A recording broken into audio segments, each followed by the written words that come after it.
Good morning, everyone. This is Madreya here in our eco-yoga village. It's a beautiful morning this morning, right here in Gokul's paddock. There's one little cow behind us.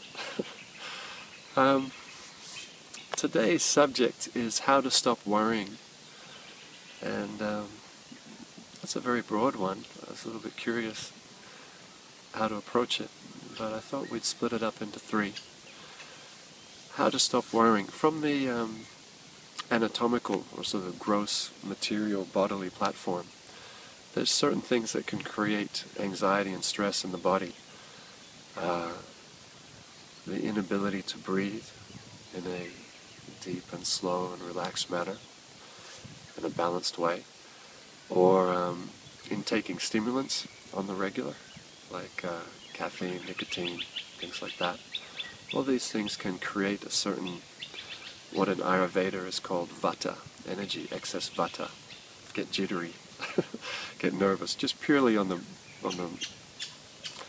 purely in terms of the biology of the body. On the more subtle platform of psychology, this modern world moves at such a speed, so many stresses, anxieties, worries and concerns are there. So, one thing that I found very helpful in my life, a friend of mine, Percy Garcia, the inaugurator of Yoga Expo in Australia, very intelligent gentleman. He was raised in an ashram in India.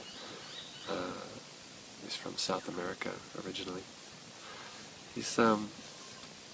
He used to tell me sometimes, because we were managing together, managing a bit of a stressful project, he would say, keep your circle of concern within your circle of influence.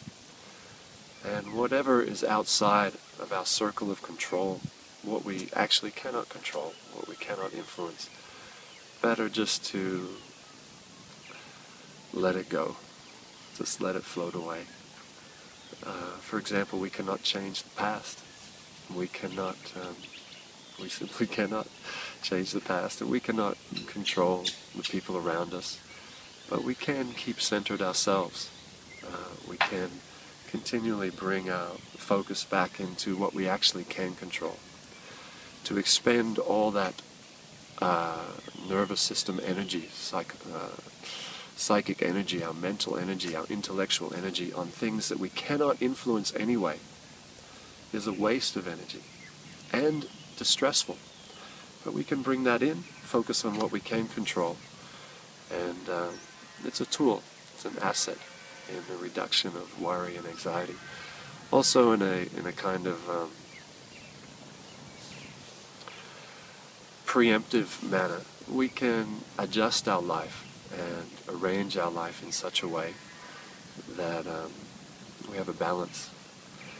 Like in the Bhagavad Gita, chapter 6:17, there's one verse, Yukta vihara viharasya, and it goes on like that, Yukta, Yukta, Yukta, Yukta, Swapna babodasya.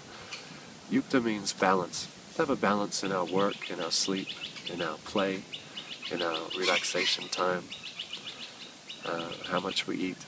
Don't eat too much, not too little, not work too much, not work too little. That nice balance is there. In Sanskrit they call that sattva. And sattva, the sattvic nature, it brings happiness, brings peacefulness.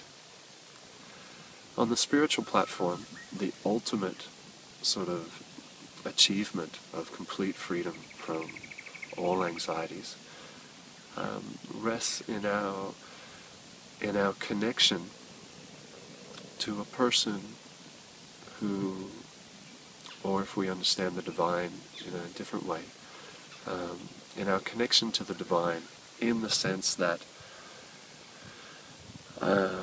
there are things surrounding us at all times which are out of our control, which potentially, perhaps, could hurt us or could throw us off balance, and that can create worry, that can create anxiety. What if this? What if that?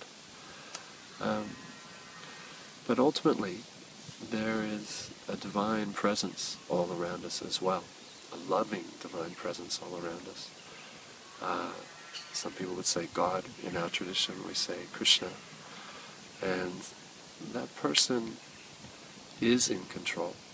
And when we harmonize with the divine, when we practice yoga in that deepest way, we find that when someone is controlling everything all around us, inside and outside, everything, and nothing can happen to us that that person does not sanction, and that person loves us and has all the power and all the understanding, then we move into a consciousness where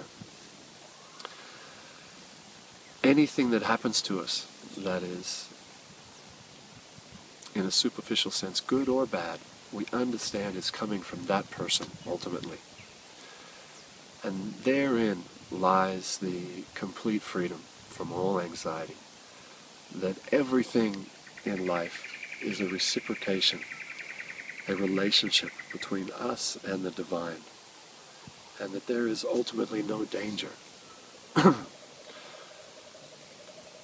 The sufferings and difficulties and anxieties of this world are merely there to edify us, rectify us, correct us, bring us into harmony. They are the bumps on the side of the road, when you come off the road and on the tires there. It's like that. It's a message to us.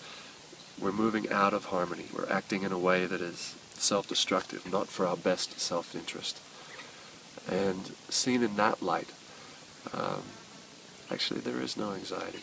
There is no worry or concern in this world. All right, my friends. Another beautiful day here in our little village. Namaste.